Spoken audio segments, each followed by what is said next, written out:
When peace like a river attendeth my way, when sorrows like sea billows roll, whatever my life thou hast taught me to say, it is well with my soul. It is well with my soul, with my soul. It is well with my soul.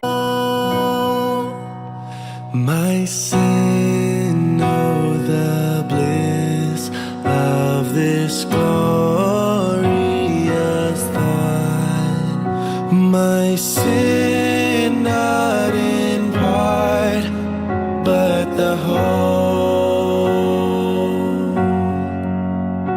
is nailed to the cross, and I bear it no more. Praise the Lord,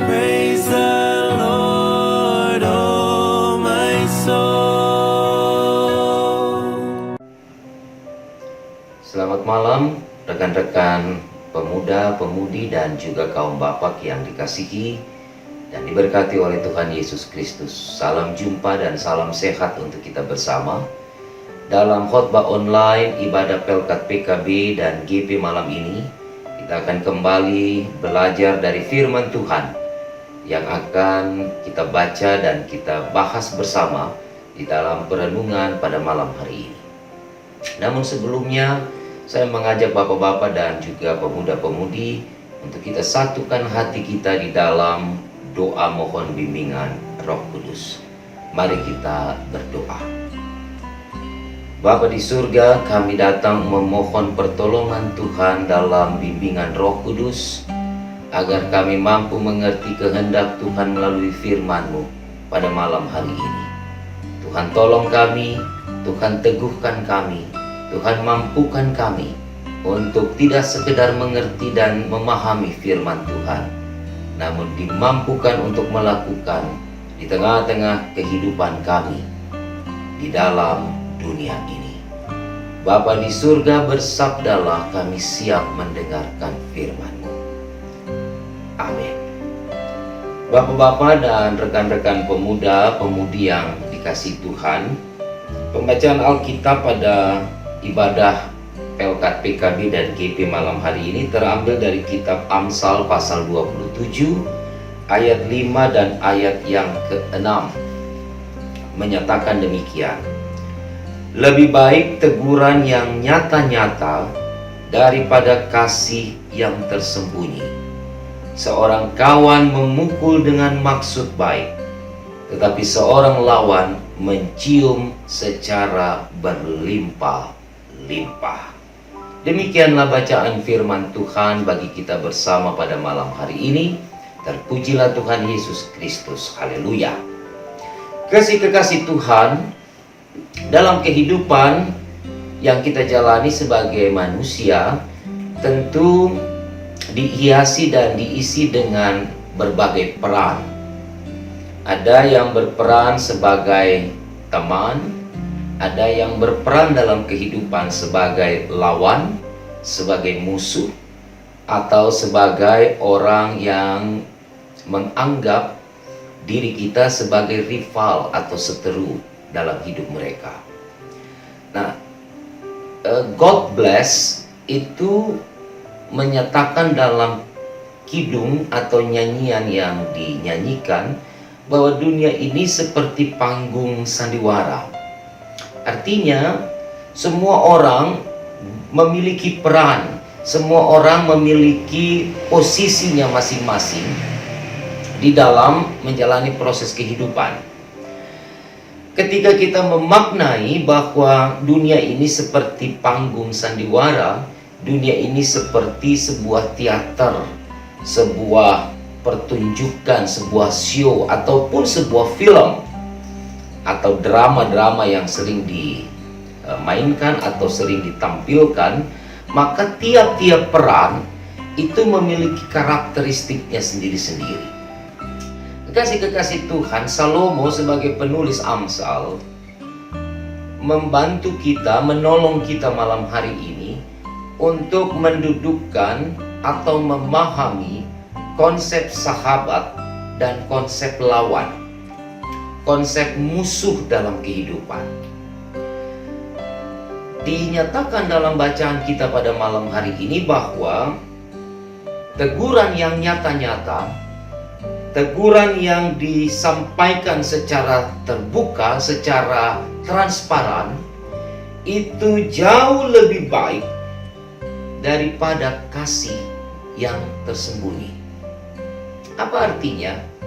Bahwa di dalam kehidupan ini kita punya sahabat, kita punya teman, kita punya rekan, kita punya partner. Dan biasanya orang yang menganggap orang lain sebagai seorang sahabat dalam dirinya tidak ingin sahabatnya ada di dalam situasi dan keadaan yang tidak baik. Selalu berupaya, selalu mengusahakan, selalu mencoba untuk meminimalisir keadaan-keadaan yang sangat mencemaskan, mengecewakan, mengkhawatirkan sahabatnya. Karena itu biasanya seorang sahabat selalu berbicara atau selalu memberikan statement, pernyataan dalam kejujuran yang terdalam. Karena ia tidak punya sesuatu yang disimpan untuk mendapatkan keuntungan atau mendapatkan sesuatu dari sahabatnya, tetapi di balik persahabatan yang dibangun, seorang sahabat selalu menginginkan sahabatnya ada dalam keadaan yang baik. Ketika sahabatnya melakukan kesalahan, ketika sahabatnya melakukan ketidakbenaran, maka seorang sahabat yang baik, dia akan menyatakan dan memberitahukan bahwa ini tidak benar, bahwa ini salah, bahwa ini tidak boleh dilakukan dan sebagainya.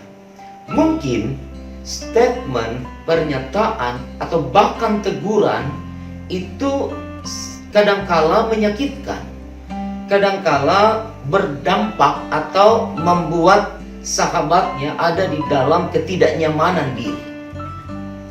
Tetapi itu jauh lebih baik, kata Amsal, daripada kita berusaha untuk terus memberikan dan menyatakan kasih, tetapi kita menyimpan sesuatu yang buruk atas sahabat kita.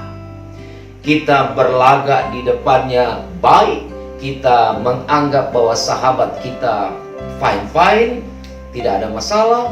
Ketika kita tahu bahwa ia salah, lalu kita biarkan ia ada dan ia menikmati kesalahan, ketidakbenaran itu, dan kita hanya diam sebagai sahabat. Amsal atau Salomo sebagai penulis Amsal menyatakan bahwa jauh lebih baik, jauh lebih benar untuk menyatakan teguran yang mungkin saja akan mengecewakan dan menyakiti hati orang lain yang kita tegur itu. Tetapi teguran itu akan membawa sesuatu yang positif, yang baik bagi dirinya ketika ia dapat merespon teguran itu secara positif pula. Namun kadangkala kita belum menyatakan kebenaran, belum menyatakan teguran kepada orang yang melakukan kesalahan, tapi kita sudah mencemaskan perasaannya. Kalau saya katakan ini, mungkin dia marah, mungkin dia kecewa, mungkin sakit hati, mungkin dia tidak lagi mau bersahabat dengan saya dan sebagainya. Sehingga kita menutup diri kita. Kita menutup teguran kebenaran yang harusnya kita sampaikan kepada orang yang melakukan kesalahan atau kepada sahabat-sahabat kita. Nah, kekasih-kekasih Tuhan, ini sesuatu proses pembelajaran dalam kehidupan yang harusnya dipahami dengan benar. Bahwa kehidupan itu mau diarahkan kemana sebenarnya? Ketika saya dan saudara hidup, kita mau kemana arah kehidupan ini? Tentunya secara imanen kita akan menyatakan bahwa hidup saya, hidup kami ada di dalam sebuah konsep untuk selalu menyukakan hati Tuhan, untuk selalu menolong sahabat, orang lain dalam kehidupan ini. Nah, kalau kita sudah memiliki arahan, kita memiliki orientasi kehidupan yang jelas ke depan, maka segala sesuatu yang dilakukan dalam kehidupan ini harusnya juga dalam konteks itu. Tetapi kalau hidup ini tidak memiliki orientasi, tidak memiliki tujuan, maka kita akan menganggap bahwa kehidupan ini dia akan berjalan seperti jarum jam yang tidak berhenti. Dan biarkan dia terjadi, dia berlaku, dia menjadi sesuatu sesuka hati keadaan dan dalam kehidupan itu. Tetapi orang-orang yang beriman, orang-orang yang memiliki keimanan kepada Allah, tentunya mengarahkan kehidupannya pada dua aspek besar. Bagaimana ia menjadi seseorang yang berarti di mata Tuhan, dan bagaimana ia menjadi seseorang yang bermakna bagi orang lain. Karena itulah, maka kesadaran tadi membawa kita, mendorong kita, menstimulasi kita untuk terus melakukan kebenaran di dalam kehidupan. Dan pada saat ada kesalahan, ada ketidakbenaran, ada kekeliruan yang terjadi, maka kita tidak bisa diam. Kita harus berani untuk menyatakan kebenaran, menyatakan teguran-teguran yang nyata-nyata di hadapan orang lain, di hadapan sahabat, di hadapan keluarga. Katakanlah misalnya ketika istri kita keliru, maka seorang suami harus berani untuk mengatakan bahwa kamu salah. Ketika suami melakukan ketidakbenaran dalam hidupnya, istri ataupun anak-anaknya harus berani untuk menegur, untuk menyatakan bahwa papa salah, ayah salah, bapak salah dengan melakukan hal ini. Nah, teguran itu akan membuat seseorang yang ditegur itu berpikir secara cepat dan spontanitas. Bahwa ketika ia ditegur, maka ia harus segera mengubah ketidakbenarannya. Ia harus segera memperbaiki kekeliruannya. Yang kedua, teguran itu juga bermakna bahwa ia menyadari bahwa orang-orang sekelilingnya yang memberikan teguran tadi masih menyayangi dan mengasihi dia. Mereka tidak mau anak-anaknya, suaminya, istrinya, orang tuanya masuk dalam jurang kehancuran dan kebinasaan karena kesalahan, kekeliruan yang dibiarkan. Sebaliknya, di ayat 6, Salomo menyatakan seorang kawan memukul dengan maksud baik.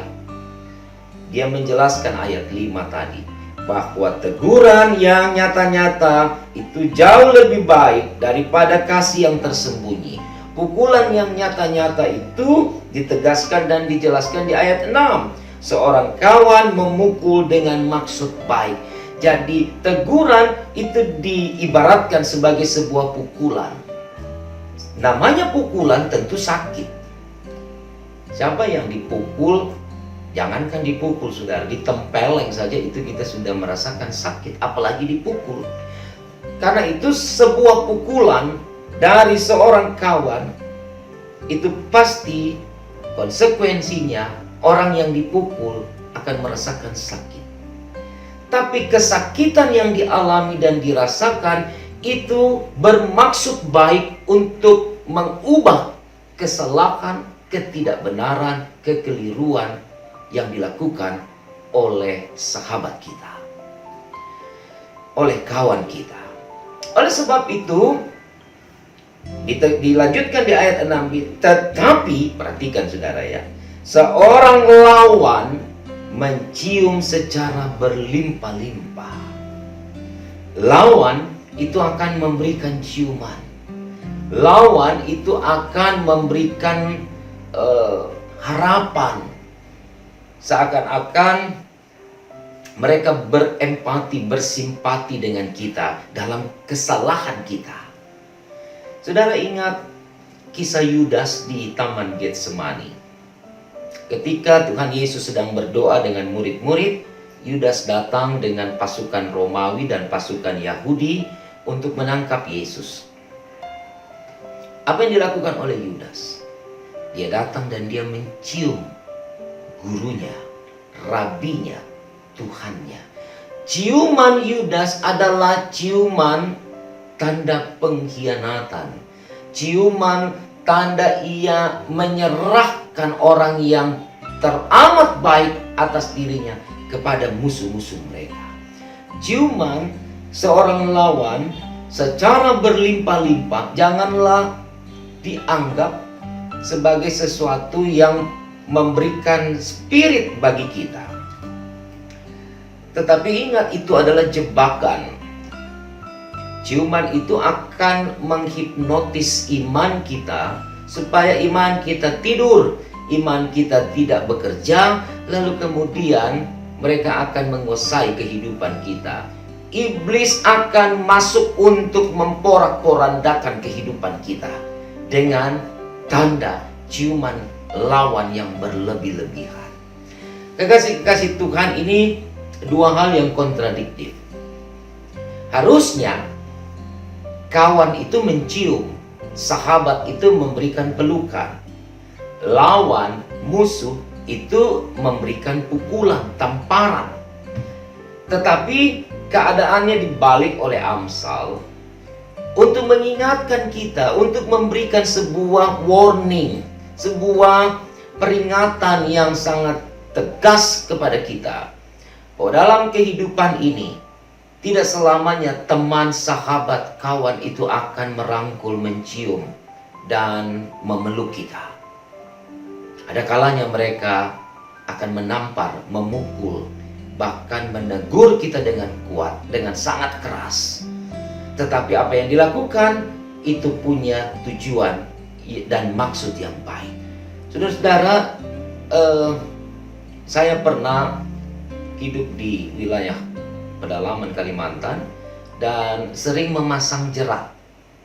Apapun itu, apakah burung, jerat untuk babi hutan, jerat untuk ayam hutan dan sebagainya. Nah, pada saat jerat itu dipasang, saudara, ya, ketika kita memasang jerat, maka kita akan memberikan umpan atau memberikan makanan untuk memancing hewan yang kita mau tangkap itu. Dia datang menghampiri dan dia masuk di dalam perangkap kita. Harus diberikan umpan, kalau tidak akan dapat apa yang kita cari. Sama dalam hidup ini, ketika Amsal bilang seorang lawan akan mencium secara berlimpah-limpah, dia sedang memasang perangkap. Mereka sedang memasang jerat bagi kita. Dan ketika kita merasa nyaman dengan ciuman, pelukan, dekapan para lawan dan musuh itu, maka kita akan masuk dalam perangkapnya. Kekasih-kekasih Tuhan yang diberkati, para bapak dan pemuda-pemudi, dalam kehidupan pekerjaan kita sering juga mengalami hal-hal seperti ini. Sandiwara dunia ini akan terus terjadi dalam setiap proses kehidupan manusia dimanapun ia ada. Dalam keluarga, di tempat pekerjaan, di dalam persekutuan, dalam masyarakat, dalam kehidupan berbangsa dan bernegara. Kita semua ada di dalam peran masing-masing. Pertanyaannya, kita mau berhikmat atau kita mau berkhianat? Peran antagonis atau peran orang yang memang setia yang mau kita mainkan dalam hidup ini? Pilihan ada pada saudara dan saya. Saudara mau jadi orang yang jahat, silakan saudara menciumi musuh-musuhmu. Silakan saudara menyimpan kasih itu, tidak diumbar kasih itu, tidak dibuka, tapi didekap kasih itu, sehingga kasih itu tidak terasa, tidak teralami, tidak nampak dalam kehidupan bersama orang lain. Atau saya dan saudara mau menjalani proses kehidupan ini dengan selalu berpijak pada kebenaran, berpijak pada sebuah prinsip-prinsip hidup benar. Sehingga apapun yang salah di hadapan kita akan kita kasih tahu. Kita akan tegur itu, kita akan beritahu bahwa ini salah, ini tidak benar.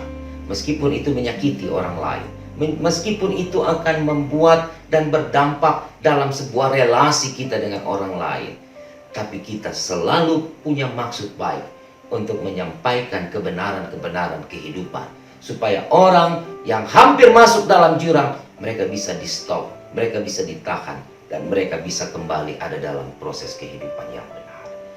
Tuhan Yesus memberkati saudara sekalian. Amin. As us grow,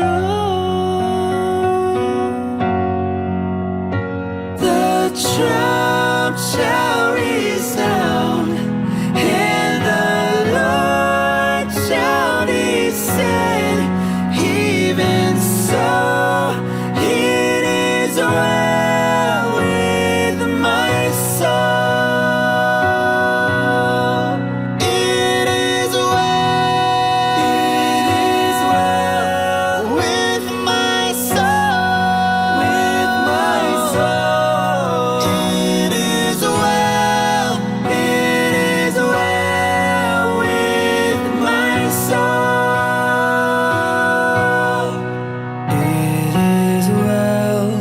It is well with my soul.